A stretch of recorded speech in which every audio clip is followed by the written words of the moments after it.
સરપંચની ચૂંટણી બની મોતનું કારણ. ફોર્મ ન ભરવા કરાયા ટોર્ચર. કંટાળીને કરી આત્મહત્યા.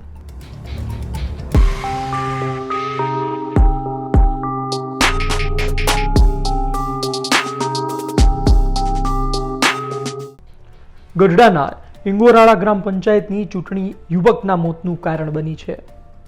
ઇંગોરાળા ગામના યુવાન ગ્રામ પંચાયતની ચૂંટણીમાં સરપંચ માટે ઉમેદવારી નોંધાવવાની તૈયારી કરતા હતા, પરંતુ આ સમયે 3 લોકોએ તેમને ચૂંટણી ફોર્મ ન ભરવાને લઈ દબાણ બનાવ્યું, ધાક ધમકી આપી. યુવકને લાગી આવતા પોતાની વાડીએ જઈ ઝેરી દવા ગટગટાવી હતી. પોલીસે આ 3 શખ્સો સામે ફરિયાદ દાખલ કરી છે. ગઢડા તાલુકાના ઇંગોરાળા ગામે 8 તારીખના રોજ અનિરુદ્ધભાઈ નામના વ્યક્તિએ સુસાઇડ કરી આત્મહત્યા કરી છે. શું કારણ છે?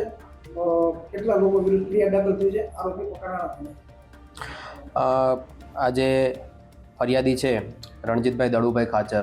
તેઓ આવા ગઢડાના રહેવાસી છે અને તેઓ દ્વારા આ જે ફરિયાદી છે તેમના નાના ભાઈ જે અનિરુદ્ધભાઈ છે તેમના દ્વારા જે ગ્રામ પંચાયતની ચૂંટણી છે તેમાં ફોર્મ ભરવામાં આવનાર હતું. આ બાબતે તેઓને આ જે ગુનો છે તેના આરોપી છે મહેશભાઈ ખાચર, અમરસિંહભાઈ ઝાપડિયા તથા પ્રવીણભાઈ ઝાપડિયા, આમના દ્વારા ત્રાસ આપવામાં આવતો હોય તેવી હકીકત છે તે અનિરુદ્ધભાઈએ જણાવી હતી.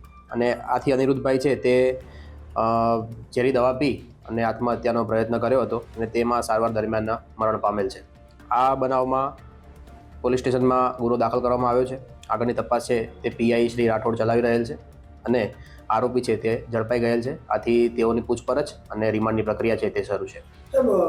મૃતકે પોતાના વોટ્સએપ ઉપર કંઈક મેસેજ પણ કરેલા, એને લઈને પણ ફરિયાદ દાખલ થઈ. શું આજે ફરિયાદી જે ભોગ બનનાર છે તથા જે આરોપી છે તે એક જ ગામના પણ છે અને તેઓ એકબીજાના રિલેટિવ પણ દૂરના થાય છે. આથી આ અન્વયે પોલીસ છે તે મેસેજીસ અને અન્ય જે ચેટ છે તેની પણ તપાસ કરી રહી છે.